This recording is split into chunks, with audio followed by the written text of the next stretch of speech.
waste management centers actually put in place for these people to throw their waste. Panel, today we are not here to do bad, but we are here for the wellness of the community. Thank you so much.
My speech begins in 3, 2, 1.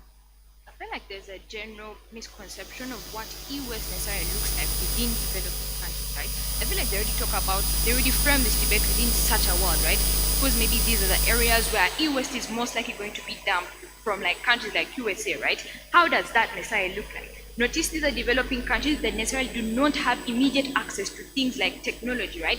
That means any immediate access they're most likely going to get, they're going to utilize it at the end of the day, right? The extent to which countries like Uganda do not have the ability to like access immediate brands of iPhones, right? They have incentive to necessarily utilize that e-waste, right? We do acknowledge that e-waste does become dead, like cannot be like I don't be disposed, right? But I feel like e-waste can necessarily be recycled, right? The extent to which these countries are able to recycle e-waste, the idea that you want to import a tax becomes not so important because the problem is not exacerbated within such countries, right? The extent to which climate change is not exacerbated because of the existence of e-waste, the reason as to why you have like high climate change is because these particular countries have things like high carbon concentration within sort of like countries through things like industrialization, right? But the extent to which e-waste is being utilized and necessarily being dumped shows the extent to which that problem is not exacerbated at the end of the day, right? But then two, or the nature within countries, or within people within sort of like countries, right? People necessarily do not, we have some sort of like class divide within sort of like countries, right? There are particular individuals who are able to access this, actively access this sort of like technologies, right? But then there are also individuals who are not able to access those. Those are people within local areas and stuff like that, right? The extent to which you give them a platform to necessarily access these kinds of things, you reduce the rate at which this e-waste is most likely going to be detrimental to such countries at the end of the day, right? I feel like there's a burden to prove why even in as much as countries are able to utilize this e-waste, why it is important for you to necessarily impose a tax, right? Talk about things like environmental urgency, right? This is why there is those kinds of things, right? We have things like industrialization that contribute to carbon concentration, things like high deforestation rates, right? That those problems already have a solution to, right? Things like carbon tax, they're able to respond to those kinds of things, right? You need to show us why in as much as those things already exist, why it is important for it to necessarily, why it is necessarily important for it to necessarily impose this sort of like tax, right? But then two, on the idea,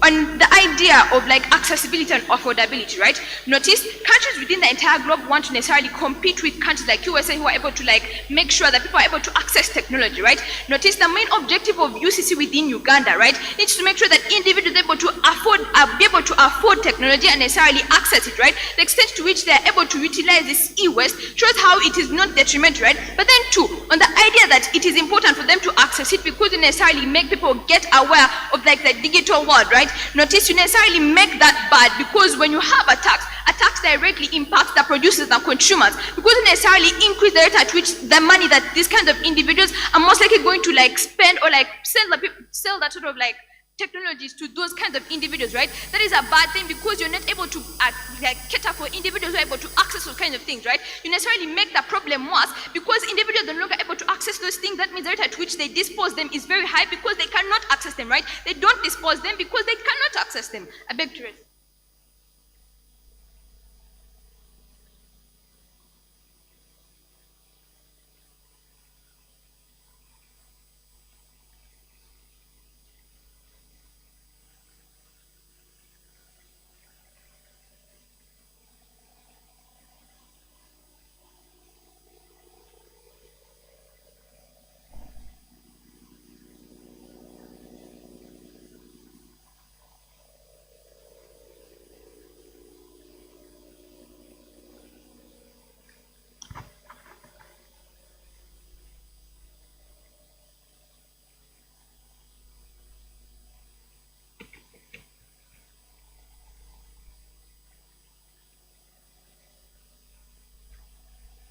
I'll begin my speech in 3, 2, 1. The case which is coming from Team Negative is that this e-waste is basically being recycled at the end of the day. They come and try to show you that e-waste is basically some sort of, that people lack access, but they have the sort of incentive to basically dispose this waste. But notice here, if government is trying to create some sort of implementation so as to help its people to basically dispose the waste, for example, us imposing that sort of e-waste management tax, we feel that one, we are answering the burden of the people. People are looking for where they can dispose the waste. As us as government, providing a sort of, creating a sort of fund so as to create some sort of money to create certain e-waste management centers, we feel that we are answering the burden of the people at the end of the day. That is what the case basically comes with. Notice here, they come and try to doubt our agency at the end of the day, the agency. Notice here, look at Chitezi. People, you can clearly see the sort of the lines at which basically happened with the sort of e-waste. That was because of the lack of better facilities to basically ensure that the e-waste are basically, the waste are basically taken care of. But when government is trying to create some sort of incentive,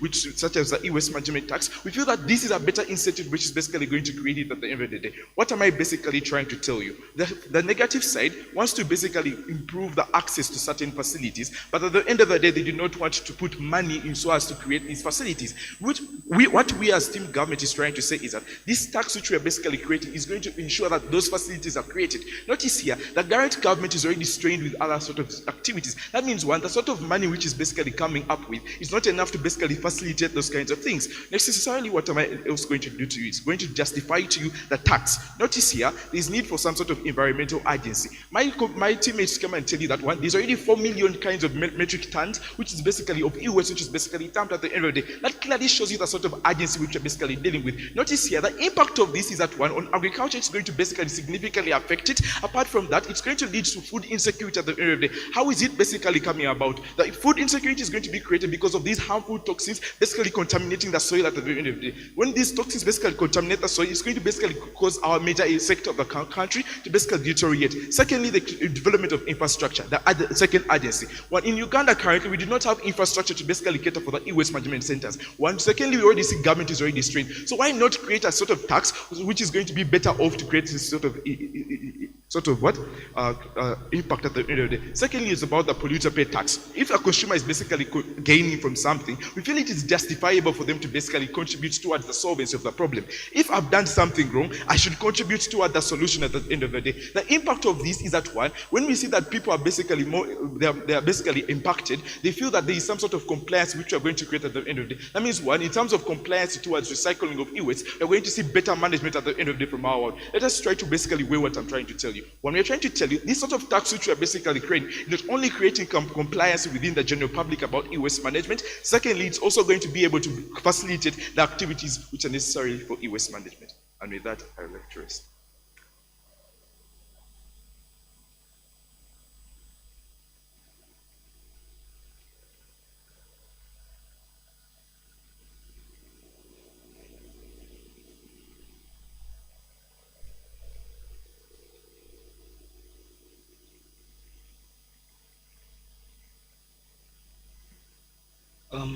Let me hope I'm clear. I won't take up your eye since you didn't take any. The motion is this House supports the implementation of an electronic management tax on all electronics. My speech begins in 3, 2, 1, go. For clarity, we need to understand the nature of e-waste within developing countries, because these guys set this debate within developing countries. Notice, within developing countries, e-waste looks like second-hand phones, right? Second-hand computers and all those sorts of things. We don't think that e-waste necessarily looks like they are importing dead computers or they are importing dead phones within developing countries. I think that is a very big fuss. The impact of that clarity is to show you the extent to which these guys try to exaggerate the whole problem and say, oh my God, the problem is so big, apparently we need a lot of money to necessarily cater for that problem within most cases. But then the second, I think for you to suggest a solution for a certain thing, you need to identify what exactly the problem is and why the solutions that exist within status quo fail. My speech is necessarily going to show you why even within a side of the house, we clear the problem, but we don't necessarily create more harm within most cases. They are just like first to engagement, right? They run a very weird principle of, oh my God, the polluter pays principle, we have to cater for these sorts of things. I think if I'm able to prove that individuals already fulfill this principle, we win, right? There are 3 key reasons. The first is that these companies where this sort of like, please, the companies where this sort of like electronics come from already pay a carbon tax. Secondly, when we are importing this sort of like electronic waste or second-hand phones, we pay import tax. Thirdly, individuals are already imposed onto things like second-hand tax or excise duty tax, please. I think the extent to which individuals already provide reparation for the pollution within most cases, I don't think they can win on that principle, right? But then the second is when they come and tell us that, okay, let me first extend, right? Let me just connect that argument to what exactly I want to put across. They say that, oh my God, this US tax is going to necessarily increase compliance for things. I'm not taking a POI. It's going to increase compliance for necessarily things like US. I think that is not true. Notice, we already characterize to you how these things like electronics are not accessible to individuals, right? We live in a world where electronics themselves are necessity. We think what you create is not compliance, but necessarily backlash within most cases. I think that example, it looks like OTT, it looks like the speed limit 30 per kilometer, or it looks like the financial bill within Kenya. I think you make the situation worse when individuals then backlash the government within most cases. But then secondly, I feel like that we need to, at a certain level of like accountability for the funds that are already collected to necessarily cater for these sorts of things. Notice, within even outside of the house, we still pay all those taxes, right? We don't see necessity for us introducing this so-called US tax to necessarily manage these sorts of things within most cases. I think if we show you that this US tax necessarily have an impact on climate change, we are most likely going to win this debate. Two key things. The first, we think you most likely decrease the employability of individuals within developing countries. Why is this true? Notice, this is not why we're having UCC pushing these sorts of things, so that individuals can necessarily join within digital global markets. Within the side of the house, you push people to cutting trees, right? We think that is a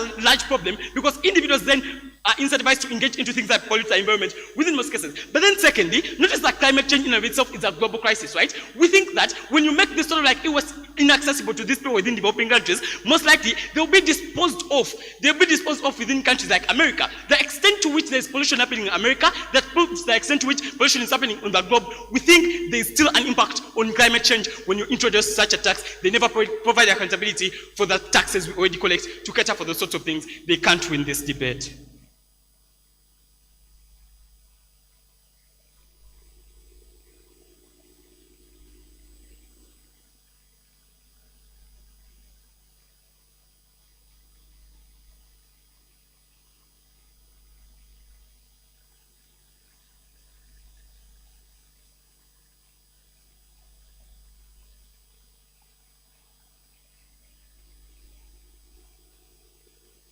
Check 1, 2. So, not to be rude, I'll actually take POIs, yes, for the case. But anyway, my speech begins in 3, 2, 1. So, Chair, I guess we have to create some kind of clarity to understand why this debate is going astray on the team negative side. We come and give them a proper characterization of what e-waste looks like. Basically, the disposal of these devices that you're trying to utilize, and that's why we already gave you metrics that 62 million tons of this e-waste has been got globally, and 42 million of these e-waste products you're talking about have been got just from Uganda in of itself. We have already showed you that it is already possible that people are dying because of the chemicals or the toxins that come out from these e-waste products being disposed of. Badly because of their characterization, maybe they come with their own characterization, we take them at their best case. But anyway, you're going to get, one, why we think that the polluter pays principle still stays in this debate, but secondly, why we still win on the thing of environmental urgency. Let's go into environmental urgency. Try to understand that, look, people do get these electronics. You're calling them second-hand phones, you're calling them used iPhones, they still get them, we acknowledge that. But the thing is, you're looking at the aftermath. Where do they dispose of these funds? Because as someone who can use the internet, or someone who can actually read the dictionary, you really know that e-waste, or waste as itself, the word, means something that has been disposed of. I don't know where you come with the whole point of second-hand phones becoming something problematic in such a debate, but anyway, we are sitting at your best case. We try to show you that, look, the fact that we have already 42 million of this e-waste coming out into the people is becoming problematic because many people are dying because of these things being disposed of badly. And we say that, look, I think the better solution we can provide to you or to provide to the people is creating this e-waste management tax. We tell you that the kind of accountability that comes in this place that Uganda currently does not have the e-waste management centers to be able to manage these disposed of funds. So it means that then we give an example of Chitis where people drop off these funds and you realize that then they are contributing to very bad toxins, the whole debate. The whole debate is going very astray from the negative side because they don't really understand what you're trying to front for. You're trying to front for a world where people can live in an area where they can dispose of funds, having the awareness that they can dispose of funds and they're not going to face any problems at the the end of the day. You talk about things like climate change, talk about things like deforestation being problematic. We don't disagree with that, but we think that the fact that you're not recognizing this e-waste management or e-waste itself being a very bad problem is why people are still going there at the end of the day. And we think that in that argument still case. But anyway, we are going to the polluter pays principle. We do that. We think that necessarily the major contributor to this is a person who has to be more accountable, or the person has to provide a solution. We show you that, look, at a certain point where we have factors like awareness being in place, people having user manuals within this phone showing that it is possible for you to dispose of a phone and you don't face problems becomes good. Why does that become important in such a debate? We think that the fact that people have been ignorant enough not to dispose of these phones in very good areas, or even to take the initiative to ask the government to create such centers, becomes their major problem. And the form of accountability that comes is that when we put pressure on the individuals themselves, they become more accountable on what they want. But you're asking us, where does accountability to the money go to? We told you you're going to strengthen these awareness programs on how this e-waste management should go on. But even secondly, we are going to create more centers within the country so people can at least dispose of these funds in better ways. So in the conclusion, we try to show you that, look, don't create some kind of astray debate. By us already showing you a clear picture of what e-waste looks like, necessarily shows you that the problem is in existence and something that has to be solved. But a major way we can solve it is necessarily by taxing these people. Thank you very much.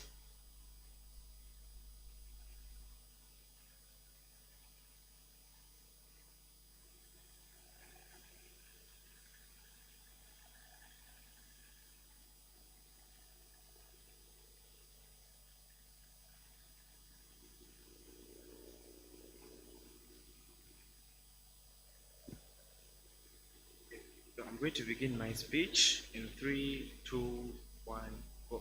Chair, I feel like proponents are very self-defeating argumentation when they necessarily place this debate in developing countries, right? We tell you two major things about these developing countries. The first is that they have low levels of development, but then secondly, these sort of like countries have low levels of compliance, right? I'm going to show you within the vast majority of cases why then they are more worse in this particular sort of like situations. The first, when we tell you that African countries, almost like African countries, have low levels of development, it essentially speaks to the extent at which they're most likely in the best position to utilize this e-tax, right? E-waste, right? Because this sort of like waste management is not most likely going to happen in places like America, where they most likely have the capacity to withstand fast developing technology, right? The extent to which these countries have that capacity means that they're most likely going to dispose this sort of like waste to countries like Africa, where they don't have the immediate sort of like availability to sort of like technology, right? What then happens within the vast majority of cases is that this most likely that these countries are most likely going to be able to utilize this particular sort of like tax, right? What happens on the side of the house is that when you impose an e-tax, right, you make accessibility very hard to this particular sort of like people, right? What happens with the flip end is that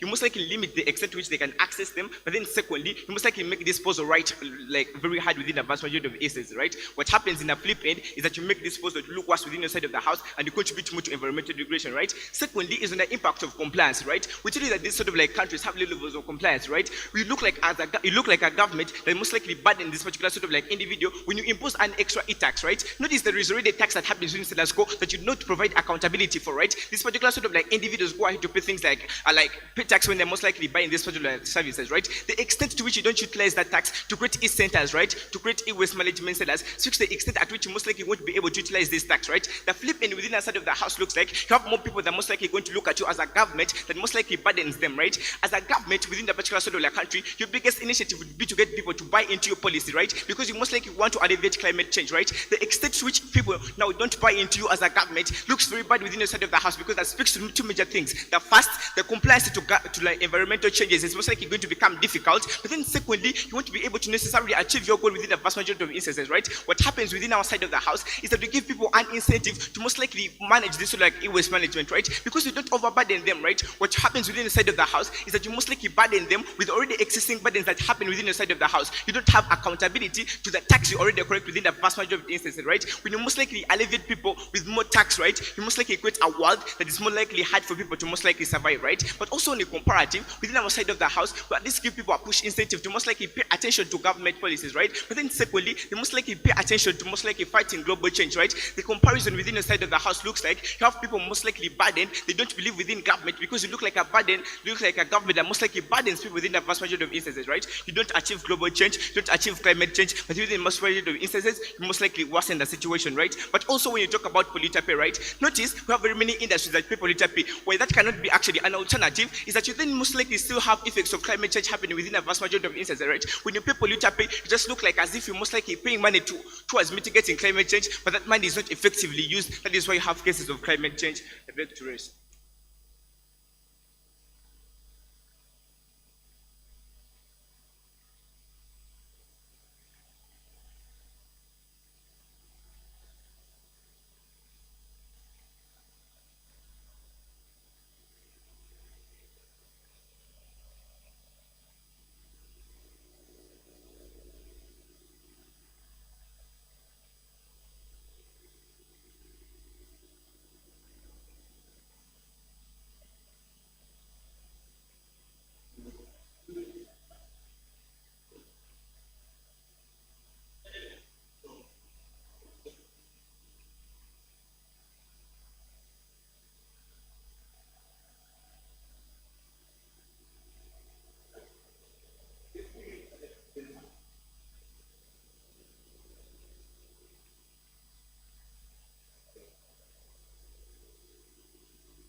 Okay, I hope I'm audible as well. So we'll be giving you the results from the room and then the justification for why the teams run the way they did. Okay, so first will be the call, second would be the justification. We judged the debate on threefold metric. One was necessity, second was the efficiency of the outcome, and then thirdly was the utility uniquely you get from the policy presented. This debate then went to the team that argued in the opposition over the team in the proposition. A couple of things. First, on the first metric, which was necessity, two things highlighted from proposition case. One was to say, I think the debate exists in a context where countries are a bit struggling in terms of survival. They say then that the extent to which these things are disposed of badly harm individuals insofar as the elements or the components within electronics are largely non-degradable in itself.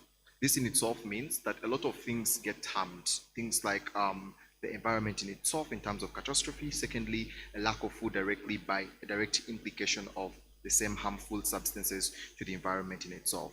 The chart then on side opposition on this was to argue uniquely of why these vulnerable individuals need access. They say then that the chart should be around in which world are these individuals better able to survive. They say then that globalization becomes important in opening up these specific states to that world in itself. They say then at a point in time that you make this or you have these taxes imposed, that means you kind of cripple the capacity for these specific states to access these particular things at the end of the day. Secondly was then the chart on whether these specific policies are just. So we think to a great extent, the debate most likely swayed either way on that one because no one exclusively explains why either globalization or, say for instance, environmental impacts are exclusively a unique need for developing states at that specific ground. However, on the second metric, which was largely on whether this is going to be efficient, the chart then on proposition, was to say that when you get these taxes entirely, what you then do is that it kind of gives you the capacity to create facilities that are able to most likely allow for proper waste management in itself. They say that this exclusively becomes important insofar as you're better able to protect these individuals in that specific regard. So you have more recycling systems existing and all that. The conversation then on opposition was to say, I don't think this is exactly going to happen in the manner in which this does happen, which placed a unique burden on side government to prove why this is likely going to occur in the way they say it's going to occur. Because opposition says that I think at the end of the day, if these guys solely survive on these outcomes, it means where you kind of limit access, either in terms of accessing mobile phones or other electronics within that regard, it most likely means two things likely occur. One, either you get direct lash from the, say for instance, the populace because of your active sabotage of the things that otherwise are important for livelihood. But secondly, they say that if you talk about developing nations, and particularly these people are largely struggling with finance, I think you overly burden these same individuals. We kind of then questioned, in which world then are you better able to allow these individuals to survive sustainably? Is it a world we have this tax most likely imposed in itself?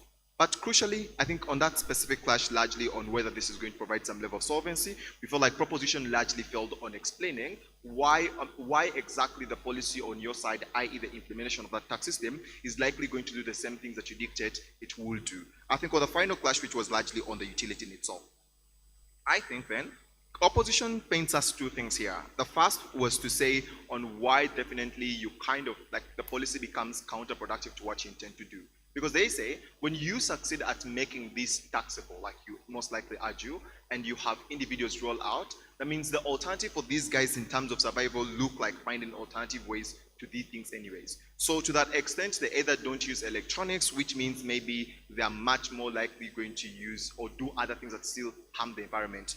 Looks like, say for instance, cutting trees to get like fuel in itself, in as much as the things that they formerly used are now quite expensive for them to largely use in itself. I think then that ultimately showed to us that then to a great extent, you are unable to fulfill the extent to which you protect the environment, in as much as the tax then becomes a barrier, later on sending these individuals to do those particular things. But I think the other chart was largely on whether the policy becomes fair. They say that, I think generally because these avenues are employability for a lot of individuals. Where you put a significant amount of money on them, that means you push out other individuals strategically out of maybe these specific tech spaces. But also secondly is that then you frustrate individuals who are already struggling with finance in itself. we ultimately need, like, say for some lot of like unique evaluation, like maybe on the extent of the harm. Probably by explaining, maybe you can probably say that, you see, I think at the end of the day, regardless, minorities would be harmed either way. Because if they have to still suffer maybe from diseases, i.e. from the same outcomes, they equally spend a lot of money. So if you say they're probably losing enough, I think so there's just like a need to comparatively weigh the principle, either in terms of life or like the financial benefit in itself, and like evaluate which one of them most likely became better. I think there was just like lack of clear way ups on what specific principle or what specific decision becomes much better within that regard. Again, opposition was above proposition in that regard.